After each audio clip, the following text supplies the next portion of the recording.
ಆಸ್ತಿಕ ಸಾತ್ವಿಕ ಸಜ್ಜನರೇ, ಇದು ಕ್ಷೇಮ ಮಾರ್ಗ ಧಾರ್ಮಿಕ ವಿಭಾಗ.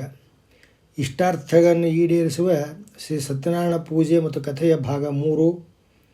ಭಾಗ 2ರಲ್ಲಿ ಸ್ವಾಮಿಯ ಪೂಜೆಯ ನಂತರ ಮೊದಲನೇ ಅಧ್ಯಾಯದ ಕಥೆಯನ್ನು ಶ್ರವಣ ಮಾಡಲಾಯಿತು. ಇನ್ನು ನಾರದರು ಶ್ರೀಮನ್ನಾರಾಯಣನಿಗೆ ಪ್ರಶ್ನಿಸಿ, ಈ ವ್ರತವನ್ನು ಯಾರು ಆಚರಿಸಿದರು, ಅದರಿಂದ ಅವರಿಗೆ ಏನೆಲ್ಲ ಲಭ್ಯವಾಯಿತು, ಒಂದೆರಡು ದೃಷ್ಟಾಂತಗಳಿದ್ದರೆ ಭೂಲೋಕದ ಜನರನ್ನು ನಂಬಿಸಬಹುದು. ಶ್ರೀಮಂತರ ಮನೆಯಲ್ಲಿರುವ ಭೋಗದ ವಸ್ತುಗಳಿಗೆ ಮಾರು ಹೋಗಿ ಜನ ಶ್ರೀಮಂತರ ಮಾರ್ಗವನ್ನೇ ಅನುಸರಿಸುವರು. ಆ ಶ್ರೀಮಂತಿಕೆಯು ಲಂಚದಿಂದ, ಕಳ್ಳತನದಿಂದ, ಪರರ ಆಸ್ತಿಯನ್ನು ಲಪಟಾಯಿಸುವುದರಿಂದ ಬಂದಿದ್ದರೆ ಅದೇ ಮಾರ್ಗವನ್ನೇ ಅನುಸರಿಸುತ್ತಾರೆ. ಕೇಜ್ರಿವಾಲ್ನ ಮಾದರಿಯನ್ನು ಅನುಸರಿಸಿ ರಾಜ್ಯದಲ್ಲಿ ಕಾಂಗ್ರೆಸ್ ಪಕ್ಷ ಅಧಿಕಾರಕ್ಕೆ ಹಿಡಿದಂತೆ.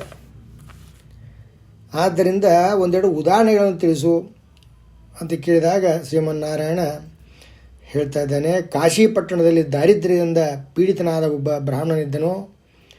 ಹಸಿವು ನೀರಡಿಕೆಗಳಿಂದ ಪೀಡಿತನಾಗಿ ಭಿಕ್ಷುಕನಂತೆ ಅಲಿಯುತ್ತಿದ್ದನು. ನನ್ನ ಅಸ್ತಿತ್ವವನ್ನು ಜನರಿಗೆ ತಿಳಿಸಿ ಹೇಳುವುದರಲ್ಲಿ ಬ್ರಾಹ್ಮಣರು ಕುಶಲರು. ಆದ್ದರಿಂದ ಬ್ರಾಹ್ಮಣರ ಮೇಲೆ ನನಗೆ ಅಂತಃಕರಣ ಹೆಚ್ಚು. ಹಾಗಂತ ಇನ್ನುಳಿದವರನ್ನು ನಾನು ಯಾವತ್ತೂ ಕಡೆಗಣಿಸಿಯೂ ಇಲ್ಲ.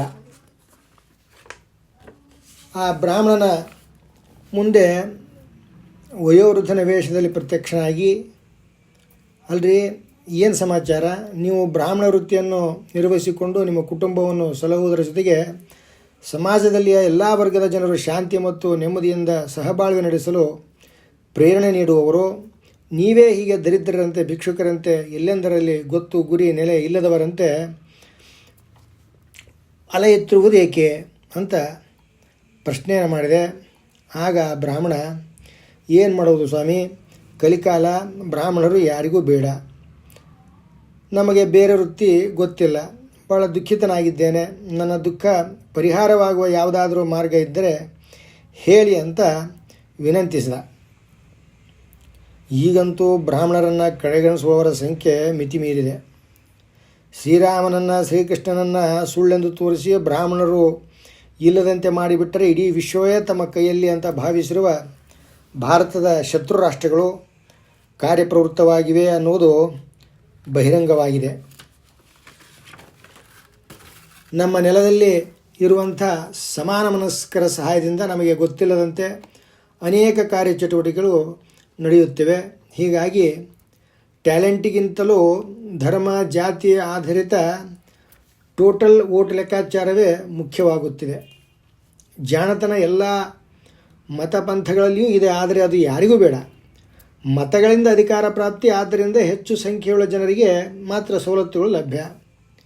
ಎಲ್ಲ ಪುಕ್ಕಟೆ ಸವಲತ್ತುಗಳು ತೆರಿಗೆದಾತನ ತೆರಿಗೆ ಹಣದಲ್ಲಿ ಒದಗಿಸಲಾಗಿದೆ. ಅದಕ್ಕಾಗಿ ತೆರಿಗೆದಾತನಿಗೆ ಋಣಿಯಾಗಿರಬೇಕು ಅನ್ನುವ ಬೋಧನೆಯನ್ನು ಕೂಡ ಸರ್ಕಾರ ಮಾಡುವುದಿಲ್ಲ. ದೇವರೇ ಇಲ್ಲಂತ ನಂಬಿಸಲು ಪ್ರಯತ್ನಿಸುವ ವ್ಯಕ್ತಿ ಅಪಘಾತದಲ್ಲಿ ಮಡಿದವರನ್ನು ತೋರಿಸಿ ದೇವರೆಷ್ಟು ಕ್ರೂರಿ ಅಂತ ದೇವರನ್ನು ನಿಂದಿಸುವುದನ್ನು ಬಿಡುವುದಿಲ್ಲ. ದೇವರಿದ್ದರೆ ಹಂದಿಗೇಕೆ ಹೊಲಸು ತಿನ್ನುವ ಹಾಗೆ ಮಾಡುತ್ತಿದ್ದ ಅನ್ನುವುದು ಅವನ ಪ್ರಶ್ನೆ. ತನ್ನ ಪೂರ್ವಜನ್ಮದಲ್ಲಿ ಮಾಡಿದ ಪಾಪಕೃತ್ಯದಿಂದ ಹಂದಿಯಾಗಿ ಹುಟ್ಟಿದೆ ಅನ್ನುವುದನ್ನು ಬಲ್ಲವನು ಮಾತ್ರ ನಿರೂಪಿಸಬಲ್ಲ. ಆದರೆ ಬಲ್ಲವರಾಗಲಿ ದೇವರಾಗಲಿ ಯಾರಿಗೂ ಬೇಕಾಗಿಲ್ಲ. ಏನಿದ್ದರೂ ಪುಕ್ಕಟೆ ಗ್ಯಾರಂಟಿಗಳ ಸರ್ಕಾರವೇ ಪ್ರಬಲ. ದಿನಕ್ಕೆ 15ರಿಂದ 20 ಗುಟ್ಕಾ ಚೀಟಿ ಅಗೆಯುವವನಿಗೆ BPL ಕಾರ್ಡು, ಮತ್ತು ಅವ ಏನಪ್ಪ ಅಂತಂದ್ರೆ ದುಬಾರಿ ಬೆಲೆಯ ಬುಲೆಟ್ ಮೋಟರ್ ಸೈಕಲ್ ಮೇಲೆ ಅಡ್ಡಾಡ್ತಿರ್ತಾನೆ. ಕಲಿಕಾಲದಲ್ಲಿ ಸುಸಂಸ್ಕೃತರು ಮತ್ತು ಅವರ ವಿದ್ಯೆ ಯಾರಿಗೂ ಬೇಡ. ಹಿಂದುಳಿದವರಾಗಿ ಇದ್ದರೆ ಸರ್ಕಾರದಿಂದ ಸಿಗುವ ಸವಲತ್ತಿನಲ್ಲಿ ದೌಲತ್ತು ಮಾಡಬಹುದು. ಹಿಂದುಳಿದವರನ್ನು ಮುಂದುವರೆದ ಸುಸಂಸ್ಕೃತರನ್ನಾಗಿ ಮಾಡಬೇಕಾದರೆ ಸುಸಂಸ್ಕೃತರಲ್ಲಿ ತರಬೇತಿ ನೀಡಿಸುವ ಯೋಜನೆಯನ್ನಾದರೂ ಜಾರಿಗೆ ತಂದರೆ ಎಲ್ಲರಿಗೂ ಬದುಕಲು ಮಾರ್ಗ ತೋರಿಸಿದಂತಾಗುತ್ತದೆ ಮತ್ತು ನಮ್ಮ ನೆಲವನ್ನು ಸುಸಂಸ್ಕೃತ ನಾಡನ್ನಾಗಿಯೂ ಮಾಡಬಹುದು. ಅದು ಯಾರಿಗೆ ಬೇಕಾಗಿದೆ? ಇನ್ನು ಬ್ರಾಹ್ಮಣಂದ, ನನ್ನ ದುಃಖದ ಕಾರಣವನ್ನು ಹೇಳಿದ್ದೇನೆ, ಅದರ ನಿವಾರಣೋಪಾಯ ನೀನೇ ಹೇಳು ತಾತ ಅಂತ ಬ್ರಾಹ್ಮಣ ಅಂದ. ವೃದ್ಧವೇಷಧಾರಿ ಸ್ವಾಮಿ ಅಂತಾನೆ, ಲಕ್ಷ್ಮೀ ಸಹಿತ ಶ್ರೀ ಸತ್ಯನಾರಾಯಣ ವ್ರತ ಅಂತ ಒಂದು ಪೂಜೆ ಇದೆ, ಅದನ್ನು ನೀನು ಮಾಡು. ನಿನ್ನ ಕಷ್ಟ ಸಂಕಷ್ಟ ಎಲ್ಲವೂ ಪರಿಹಾರವಾಗಿ ಉತ್ತಮ ಸ್ಥಿತಿಯಲ್ಲಿ ನೀನು ಬದುಕಬಹುದು ಅಂತ ಹೇಳ್ತಾನೆ. ಬ್ರಾಹ್ಮಣಂತಾನೆ, ನಾನು ಬಡವ ಸ್ವಾಮಿ, ಆ ಪೂಜೆಗೆ ಅಲ್ಪ ಸ್ವಲ್ಪವಾದರೂ ಕಾಸು ಬೇಡವೇ ಅಂತ ಪ್ರಶ್ನಿಸಿದ. ಹೌದ್ರಿ, ಎಲ್ಲದಕ್ಕೂ ಕಾಸು ಬೇಕು. ದುಡ್ಡೇ ಇಲ್ಲ ಅಂದರೆ ಸಾಲ ಮಾಡಬೇಕು. ದೇವರ ಪೂಜೆಗೆ ಸಾಲ ಮಾಡಿದ ಉದಾಹರಣೆಗಳೇ ಇಲ್ಲ.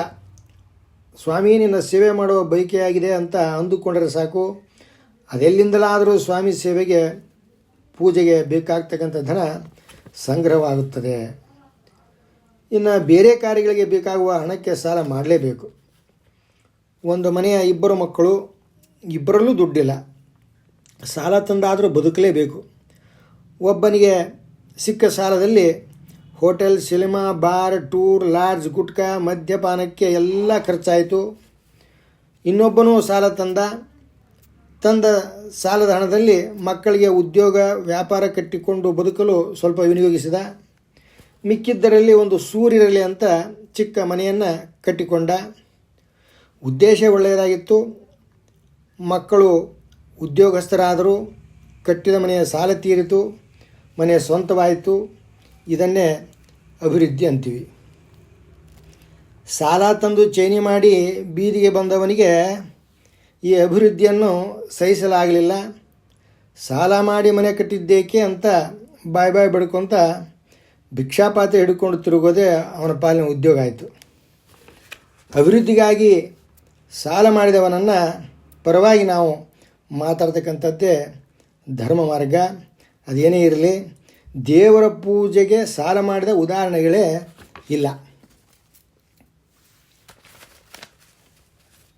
ಆ ವೈರುದ್ಧ ವೇಷಧಾರಿ ಸ್ವಾಮಿ, ನೀವು ಬ್ರಾಹ್ಮಣರು, ನಿಮಗೆ ಸಹಾಯ ಮಾಡುವುದರಿಂದ ನೀವು ಮಾಡುವ ಧರ್ಮ ಕಾರ್ಯದಲ್ಲಿಯ ಸ್ವಲ್ಪ ಭಾಗದ ಪುಣ್ಯ ನಮಗೂ ಲಭಿಸುತ್ತದೆ ಅಂತ ಹೇಳಿ ಸ್ವಲ್ಪ ಹಣ ಕೊಟ್ಟು ಅಂತರ್ಧಾನನಾದ. ಆಗ ಬ್ರಾಹ್ಮಣ ಎನಿಸಿತು, ಅಂತರ್ಧಾನ ಆಗುವುದು ಅಂತಂದರೆ ಅದು ಸ್ವಾಮಿಯ ಗುಣ ಸಾಮರ್ಥ್ಯ.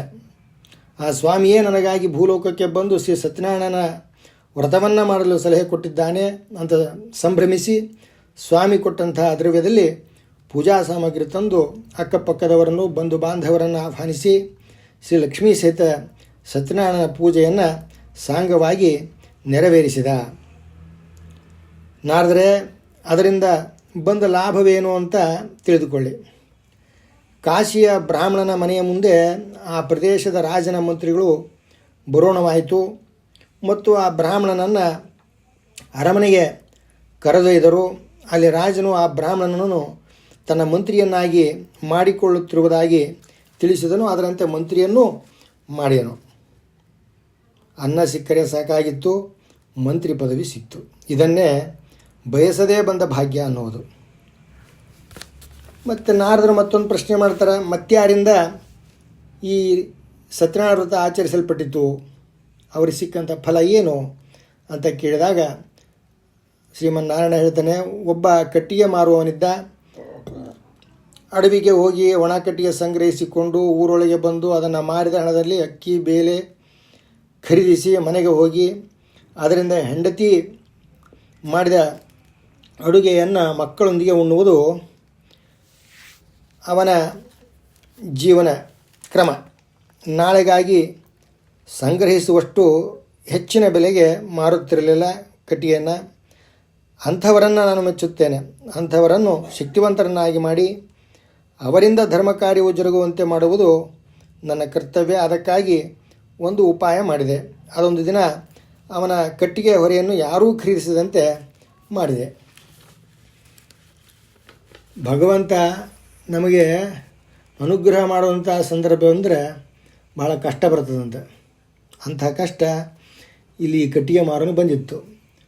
ಆ ಕಟ್ಟಿಗೆ ಮಾರುವವ ಕಟ್ಟಿಗೆ ಹೊರೆಯನ್ನು ಹೊತ್ತು ತಿರುಗಿ ಬಳಲಿ ನೀರಡಿಸಿ ಪೆಂಡಾಲಿನಲ್ಲಿ ಸತ್ಯನಾರಾಯಣ ಪೂಜೆ ನಡೆಯುತ್ತಿರುವ ಮನೆಯೊಂದರ ಮುಂದೆ ಹೊರೆಯನ್ನಿಳಿಸಿ ಕುಳಿತುಕೊಂಡ. ಪೂಜೆ ಮುಗಿಯುವವರೆಗೂ ಇದ್ದ ಮನೆಯ ಯಜಮಾನ ಕೊಟ್ಟ ಪ್ರಸಾದವನ್ನು ಹೆಂಡತಿ ಮಕ್ಕಳೊಂದಿಗೆ ಹಂಚಿ ತಿನ್ನುವ ವಿಚಾರದಿಂದ ಬಟ್ಟೆಯಲ್ಲಿ ಕಟ್ಟಿಕೊಂಡು, ಸ್ವಾಮಿ, ಇದು ಯಾವ ದೇವರ ಪ್ರಸಾದ ಮತ್ತು ಇದು ಯಾವ ದೇವರ ಪೂಜೆ, ಇದರಿಂದ ನನಗೆ ಆಯಾಸ ನಿವಾರಣೆಯಾಗಿ ನೆಮ್ಮದಿ ತಂದಿದೆ ಅಂತ ಕೇಳಿದ. ಇದು ಸತ್ಯನಾರಾಯಣ ಪೂಜೆ ಅಂತ ಆ ಯಜಮಾನ ಹೇಳಿದಾಗ, ನಾನು ಕಟ್ಟಿಗೆ ಮಾರುವವ, ನಾನು ಮಾಡಬಹುದೇ ಅಂಥೇಳಿ ಪ್ರಶ್ನೆ ಹಾಕಿದಾಗ, ಅವಶ್ಯವಾಗಿ ಮಾಡಬಹುದು, ಆತ ಎಲ್ಲರಿಗಾಗಿಯೇ ಇದ್ದಾನೆ, ಸಬ್ಕಾ ಸಾಥ್ ಸಬ್ಕಾ ವಿಕಾಸ್ ಆತನ ಮಂತ್ರ ಅಂದಾಗ, ಹಾಗಾದರೆ ನಾನೂ ಮಾಡುತ್ತೇನೆ ಅಂತ ಕಟ್ಟಿಗೆ ಹೊರೆ ಹೊತ್ತು ನಡೆದ. ಯಾರೋ ಓಣಿಯಲ್ಲಿ ಒಬ್ಬರು ಕೂಗಿ ಕರೆದರು, ಬೆಲೆ ಕೇಳಿದರು. ಹೊರೆಯ ಬೆಲೆ 5 ರೂಪಾಯಿ ಅಂತ ಹೇಳ್ದ. ನೋಡ್ರಿ, ಭಗವಂತನ ಅನುಗ್ರಹ ಆದರೆ ಪ್ರತಿ ದಿವಸ 5 ರೂಪಾಯಿ ಹೇಳಿದರೆ 2 ರೂಪಾಯಿ ಕೊಡು, 3 ರೂಪಾಯಿ ಕೊಡು ಅಂತ ಕೇಳೋರು. ಅವತ್ತು 5 ರೂಪಾಯಿ ಅಂತ ಹೇಳಿದಾಗ ಅವ ಕಟ್ಟಿಗೆ ಖರೀದಿ ಮಾಡ್ತಕ್ಕಂಥ ವ್ಯಕ್ತಿ ಅಂದಂತ, ಅಲ್ಲೋ ಅಡವ್ಯಾಗ ಹೋಗಿ ಬಿಸಿಲಾಗ ಹೋಗಿ ಕಡ್ಕೊಂಡು ಬಂದು 5 ರೂಪಾಯಿಗೆ ಏನು ಬರ್ತದೋ ಕೊಡಿ, ಹಿಂಗಾದ್ರೆ ನೀವು ಬದುಕೋದಿಲ್ಲ, ತಗೋ 10 ರೂಪಾಯಿ, ನಾಳಿಂದ 10 ರೂಪಾಯಿ ಮಾಡಿದ್ರು ಅಂತ ಹೇಳಿರಂತ. ಅಂತ 5 ರೂಪಾಯಿ ಹೆಚ್ಚಿಂದ ಎಲ್ಲಿಂದ ಬಂತು ಅಂದರೆ, ಆತ ಸತ್ಯನಾರಾಯಣ ಪೂಜೆ ಮಾಡ್ತೀನಿ ಅಂಥೇಳಿ ಪ್ರಸಾದ ಕಟ್ಟಿಗೆ ಮನೆಗೆ ಹೊಂಟಿದ್ದ. ಅದರಿಂದ ಆತನಿಗೆ ದೇವರ ಅನುಗ್ರಹ ಆಗಿತ್ತು. ಆತ ಏನಪ್ಪ ಅಂತಂದ್ರೆ ಅವತ್ತಿನ ಹೆಚ್ಚಿನ ಲಾಭವನ್ನು ಹೊಂದಿದ್ದ. ಹೀಗಾಗಿ ಆ ಹೆಚ್ಚಿನ ಹಣ ಏನು ಬಂದಿತ್ತಲ್ಲ 5 ರೂಪಾಯಿ ಹೆಚ್ಚಿಂದು, ಅದರೊಳಗೆ ಏನಪ್ಪ ಅಂತಂದ್ರೆ ಎಲ್ಲ ಪೂಜಾ ಸಾಮಗ್ರಿಗಳನ್ನು ತಂದು ಸತ್ಯನಾರಾಯಣ ಪೂಜೆ ಮಾಡಿದ. ಆವತ್ತಿನಿಂದ ಆತನ ಕಟ್ಟಿಗೆ ವ್ಯಾಪಾರವು ಏನಪ್ಪ ಅಂತಂದ್ರೆ ಭಾಳ ಅಭಿವೃದ್ಧಿ ಆಯಿತು.